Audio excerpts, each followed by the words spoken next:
you proud of your growing family? Like every time you come here, there's a new actor, there's new roles. It just keeps growing and growing. It's awesome. I was reading some article about the Marvel Universe, and they said there were like 6,000 some characters in there. I was like, really? Wow.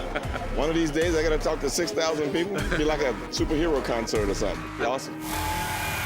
There's that balance of just being able to play the drama and the emotion, but then just have that light humor to it, and the banter that when they put sort of egos that superheroes must have, and you got Iron Man in one and Thor in the other, and then you put us in there.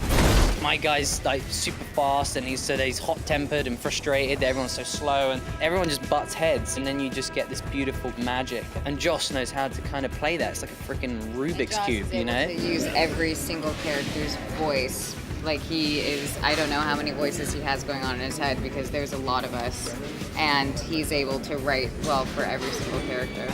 Didn't see that coming? What is it like getting to play Hawkeye? This is an amazing role for you. Yeah, it is. It's been fun on this one because we got to explore a little bit more of who he is and his relationships with people, with Widow and others, and then there's another secret, and that's revealed, which is actually really cool. It might be my favorite part of the story. He is a soldier, so he's used to that kind of structured format. So without S.H.I.E.L.D., he is kind of leaning upon his Avenger buddies as a military dynamic. There's nobody leading the group, so it is just it's more of a family as opposed to a military. The first script was huge. And then it evolved, over the 6 months that I've read it to now. And just impressed at what Joss had done. He brought his characters back together and managed to throw in a whole different sort of threat and dynamics. Be right back.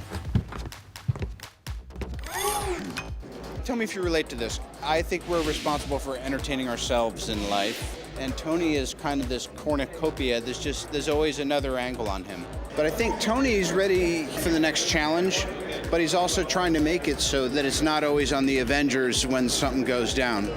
Are you even pulling? Are you on my team? Just represent, pull. In real world time, at what point wouldn't government say, that's great, Avengers, thanks a lot. You don't really answer to anyone, right? You just bust up cities and then we're supposed to say thank you.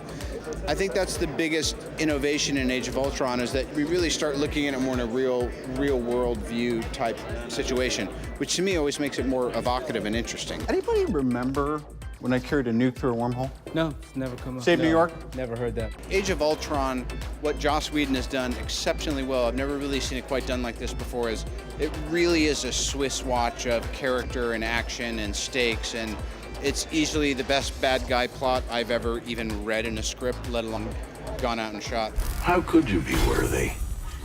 You're all puppets, tangled in strings. Tell us about your take on Ultron. What kind of a character is this guy? Very, very complex.